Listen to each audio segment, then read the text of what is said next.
Volkswagen, the banking crisis, the church crisis, Me Too, Facebook. What do all these scandals have in common? Well, they're clearly organizational failures on an epic scale. But they're failures of a very particular kind. Because actually, when you dig into any of them, and I've dug into all of them, you discover the same thing, which I call willful blindness, which is that everybody knew. Everybody knew there were problems with emissions at Volkswagen. It took quite a lot of people to rig them. Everybody knew there were problems in the bank. Everybody knew there was problems with horse meat. Everybody knew there were problems with particular priests. Everybody knew that Facebook was harvesting data all over the place and giving it out all over the place. So the real question is, how does that happen? Why does that happen? What's going on with the people in these organizations that this can happen? And it's too pervasive, and it's too global, and it's too big to say, oh, it's a couple of bad apples. In addition, you can look at kind of what I think of as not so much sins of commission as sins of omission. So, you know, in 2008, Facebook came out, and there's this really strange thing that happens at Google, ostensibly, you know, the smartest company in the universe in the history of mankind, which is that nobody thinks to look at this and say, this is kind of so it's interesting. I wonder why it's catching on so much. What's going on? What could we learn from this? Until 2011, they bring out, you know, Google Circles and Google Plus, and it's just completely lame, right? You really think nobody at Google could see that social networking was a big deal? So how come nothing happened? Or you can look at people in the big global hotel groups and think, can it be true that absolutely nobody knew about Airbnb? Even though Airbnb now has a bigger valuation than most of the major hotel chains? What's going on here? What is this willful blindness? How does it happen? Well, I think there are two really interesting and important data points which go some way to explaining this. The first is global engagement, employee engagement. Currently stands globally at 15%. In the States, it's higher than that, it's 34%. But in the UK and Europe, it's 10. That's a shocking number. 10%. Like, what's happening to the other 90% of people's energy, activity, capacity? And there's another really interesting data point, which is about organizational silence. If everybody knows, how come nobody says anything?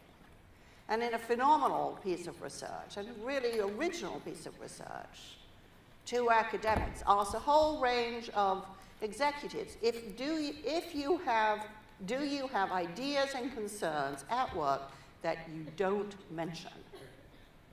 And 85% of them said yes. Now this, as somebody who's run companies, these numbers send chills down my spine. Because it means that we're hiring all these phenomenal people with ideas and information and insight and imagination, and where is it going? It's kind of evaporating.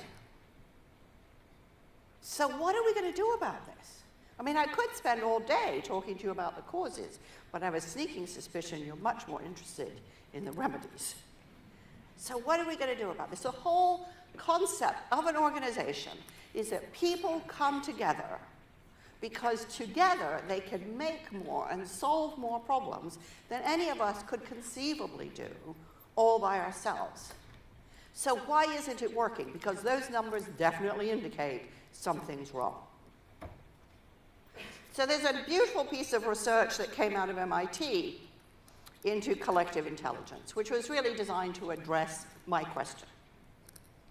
And what the researchers did is they brought in hundreds of people, they tested them for IQ, They gave them problems to solve, and they discovered, which really came as no surprise to anybody, that there's a rough correlation between problem solving and intelligence. But then they did the really crucial thing, which is they put them into groups, and they gave them quite high-order design problems to solve, and waited to see what happened. And what happened pretty much parallels, I suspect, the experience that everybody in this room has had, which is that sometimes you join a team and people can't even decide or agree what day it is or what the problem is. And other times you join a team and it's just magic and everybody sparks off each other and it's tremendous. So the real question is, what's the difference? So in this experiment, they had both kinds of teams, but they had lots of data about both kinds of teams, so they compared them. And the first thing that's really interesting about this is what did not make the difference. So the super creative problem-solving teams were not the teams with the highest aggregate IQ. So this idea that you want all the smartest people in your room, maybe not all it's cracked up to be. Secondly, the super high-achieving teams didn't have one or two IQ superstars in them either. So the idea that you hire one genius and he or she kind of lifts everybody's capacity, also not proved. In fact, the really effective teams, the kinds that we all want to employ, had just three things in common. The first is that they did score very highly on a test called Reading the Mind in the Eye test, which is roughly considered a test for empathy. It's about how connected am I to you? How much attention do I pay to you? One reason I never ever use slides when I speak to audiences like this is I actually want to look at you and think, am I boring you rigid? Are lots of people falling asleep? Or are they with me? Should I maybe linger on this bit of the talk a little bit more?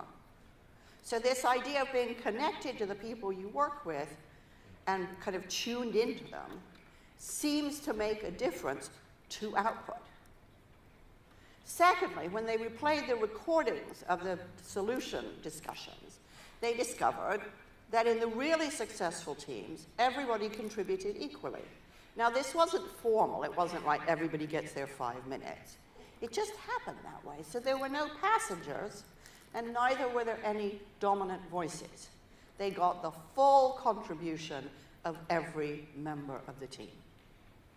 And the third thing, which I know these researchers weren't specifically looking for, was that the high-achieving teams had more women in them. Now, the researchers themselves aren't quite sure what this means. It's fair to say that the research team had only one woman on it. But, and it may be that women generally score more highly on the Reading the Mind and the Eye test, so maybe you're just doubling down on the empathy quotient. In any event, what I think is so thought-provoking about this research, and it turned out to be exactly the same with virtual teams, which I think is interesting. What I think is so interesting is that it suggests that what matters most when we're working together is what's happening between people. It's not the bricks, it's the mortar. Now, I think this is really interesting because mostly, historically, we've paid all the attention to the bricks. So if you buy this idea that maybe that was at least unbalanced and possibly just wrong, how do you foster this mortar? Right? That becomes the job of leadership. That becomes the job of anybody in human resources. And it becomes the job of anyone who thinks they are or aspires to be a leader. Now, another way of thinking about this mortar, it occurred to me as I was doing this research, is you can think of it as social capital. Right? Social capital is a term that comes out of anthropology. And it defines, really, resilient communities. Communities that do well under stress, it turns out, have high levels of social capital, trust, reciprocity, and generosity. And how you foster those is alarmingly simple, I think. First of all, it depends on people knowing each other, as some of the speakers in the previous panel described.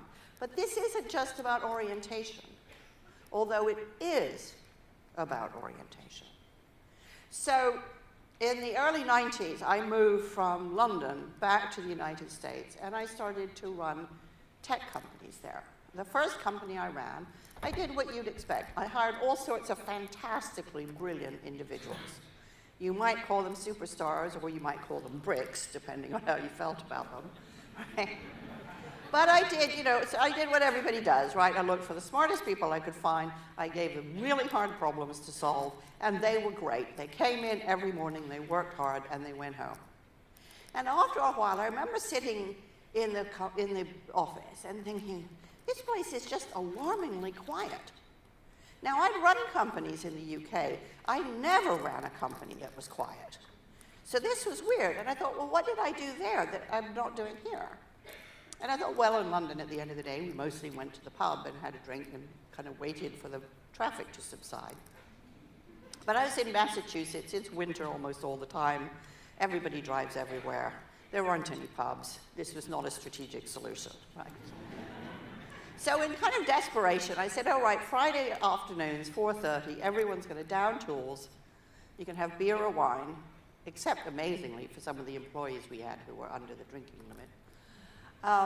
But 3 people every week have to stand up and tell us who they are, why they're here, and what they love. I cannot describe to you how excruciating this was. The engineers mostly did PowerPoint presentations. The marketing people did stand-up comedy. And the HR people told beautiful stories. But it was equal opportunity excruciation, because everybody had to do it, including me. Right? But what was so interesting is over time, you started to hear the volume of the office go up. And you used to see people in the lunchroom not taking their lunches out of the fridge and taking it back to their desk, but having lunch in the kitchen and talking to each other. And maybe sometimes at the end of the day saying, do you want to have a drink? And go home together or go on their commute together. It absolutely transformed what we were capable of doing. And when we hit really hard problems, we were much, much better at solving them.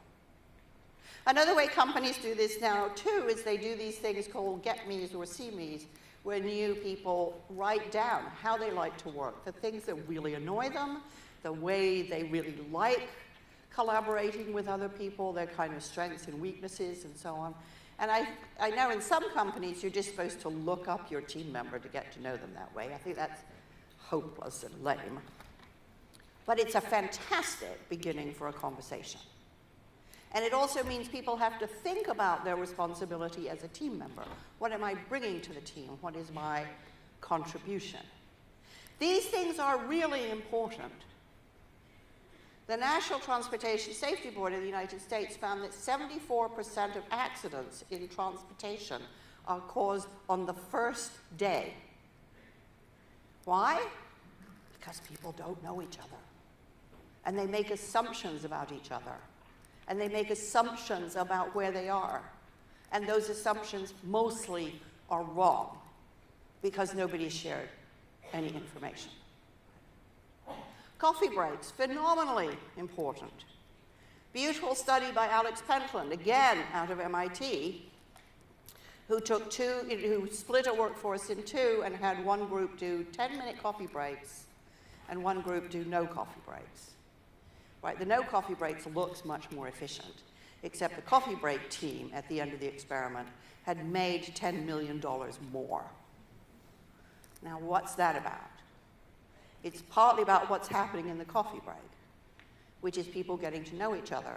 But then when they know each other, being able to ask for help, being able to give help, being able to kind of solve problems together in a way that the eager beavers with their noses glued to screens have no opportunity to do. So they're absolutely isolated in their problem or in their ignorance. Another company that I work with once a month does blind date lunches.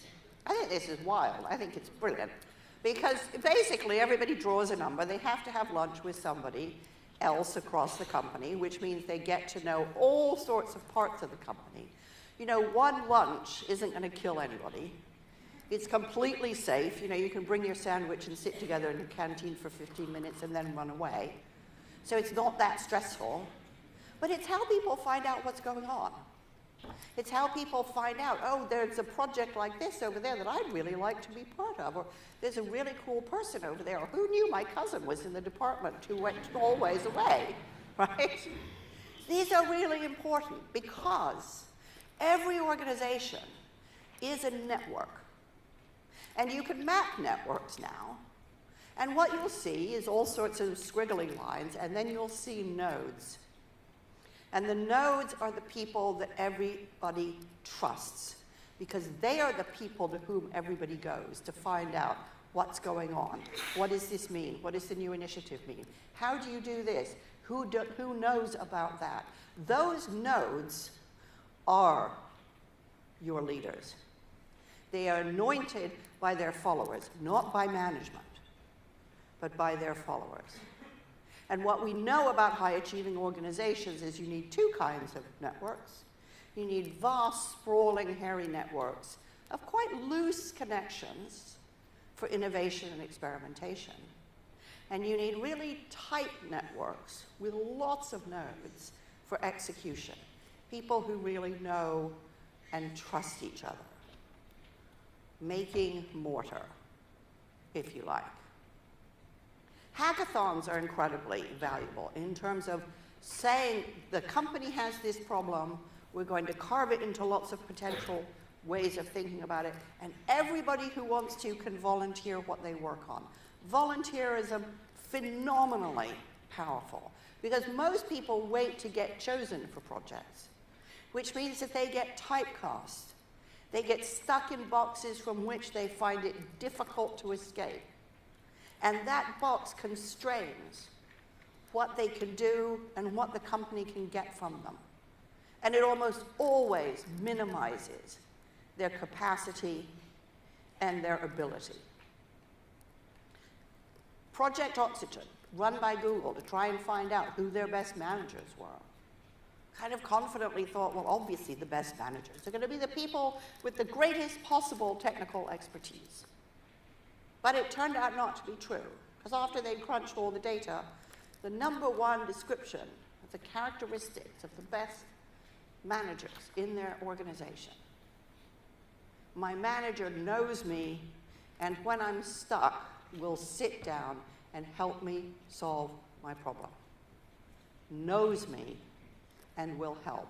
Won't just give me the answer, which is no help at all, but will take the time to improve my own capacity.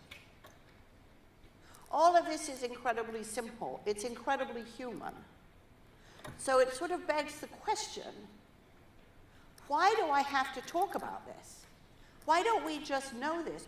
Why isn't this business as usual? And the truth, I think, is that for the last at least 10 years, maybe more, we all got sucked in by a whole bunch of myths. One was the myth of economic man, right, which is that we're efficient self-maximizers, completely selfish, and must be managed as such, which provided a great sort of philosophical underpinning for so-called scientific management. Right, which assumed that the way to manage people was the same way that you would manage the machinery in a factory, which is you would kind of calculate everything you needed from everybody. You'd have job descriptions and targets and goals and KPIs and the whole kit and caboodle. And then you'd measure everybody according to how they achieved that. And it was deeply satisfying because it provided a whole kind of table that showed you that the system was running perfectly. Except then you have all these scandals and kind of corporate breakdowns, and you think, but hang on, that dashboard said everything was fine. And I've interviewed CEOs and asked them, you know, with so much going on, across the world and so many employees, how do you know what's going on in your companies? And they've all given me the answer, well, I just look at the numbers.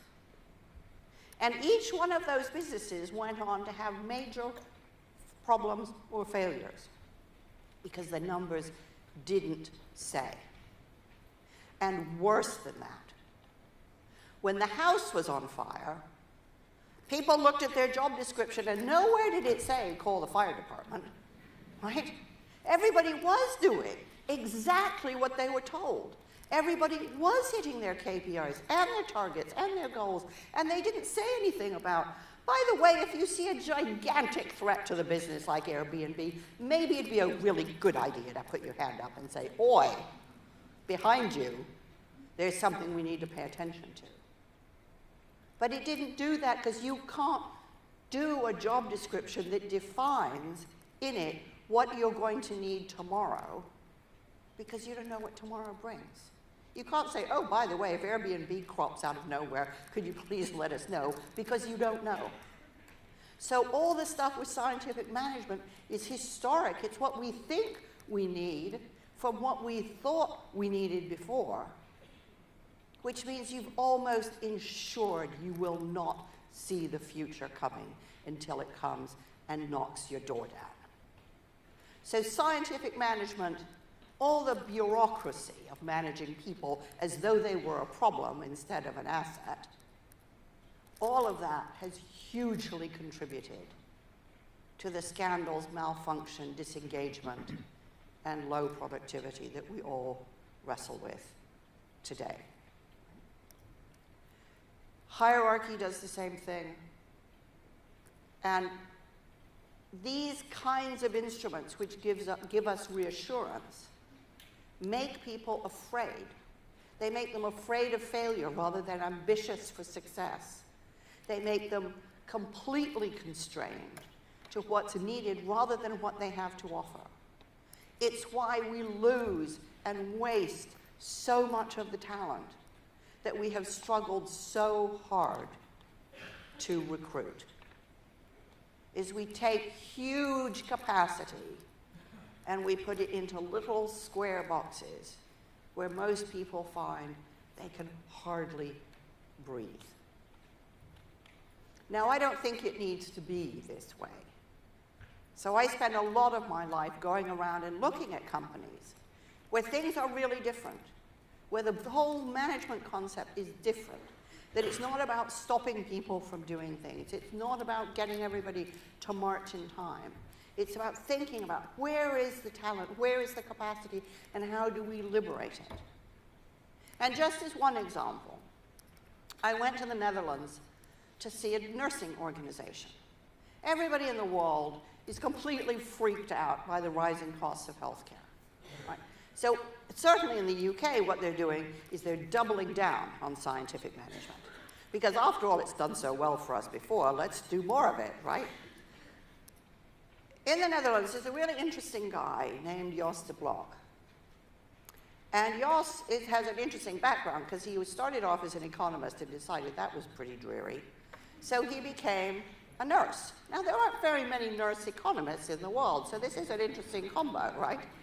Not an obvious career move, but nevertheless. Anyway, so he worked as a nurse for a while, and he did what most people in nursing organizations do, which he got information about patients to go and visit in their homes and what he was allowed and instructed to do with them, right? This is pure scientific management at work.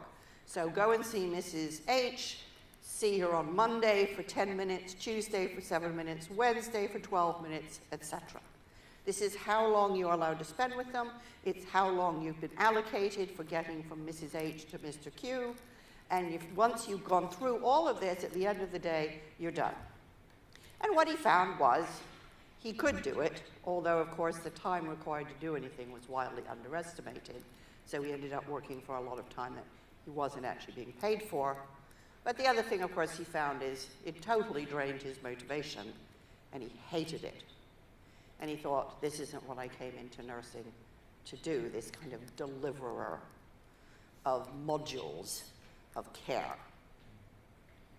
So he went to the Dutch Minister for Health, And really gutsy thing to do, and he said, I just want you to come and listen to some nurses talking about the experience of working in the health system. And she ended up in tears. It was so awful. So he said, okay, I want to do an experiment. I want to take 10 nurses and give them a really simple job description which says, do the right thing. That's it. So she thought, well, 10 nurses, it's an experiment. How bad can it be? So he did the experiment, and everybody collected data along the way, not about what they had to do, but what they had done, so that the experiment could be audited afterwards. And what the experiment proved was that there was a 40% reduction in the cost of care. Why? Because the patients all got better 40% faster. Now, Jos will not agree when people say you empowered the nurses. He will say they had power. I just didn't get in the way of it. And when I spent some time in the Netherlands with these nurses on their rounds, I could see what he meant, which is they'd walk into a patient's home and they'd think, actually, this person's really distressed. I'm going to sit down with her and I'm going to have a cup of tea and I'm going to talk to her for as long as I need to. The next patient we went to had a house full of family, really just needed a quick checkup, and we were off. The nurse was making all of the decisions in context because actually bureaucrats can't. They don't know what Mrs. H is going to feel like today, and they don't know what Mr. Q is going to feel like today, so they have to recognize that they can't predict this stuff. 40% reduction in cost achieved by satisfying patients more, something I suspect every company in the world would dream of. I think this is really challenging because what it means is managers have to give up a lot of power and they have to trust people to do the right thing. But I believe that we're in a moment in history where we know that the opposite does not work. And we equally know not only does it not work in the sense that it delivers kind of low levels of productivity, it doesn't work because it encourages so much waste of human potential. It constrains so much creativity, ingenuity, and insight. Because it doesn't make people feel engaged, it makes people feel trapped. And instead of making people feel hopeful, it makes them feel obedient. It makes them think that doing a good job is nothing more and nothing less than doing what we're told. And that culture of obedience has a horrible legacy. So I think we stand at a really interesting moment in history. We're having tried something for perfectly good reasons and perfectly good intent. We now need to step back and think, how do we make work more human? We're all obsessed with technology and machines, and maybe that will get rid of some of the bureaucracy for us. But what it's going to be left with is this fundamental challenge, which is how do we respect, cherish, and amplify the human in work? Because companies don't have ideas, only people do.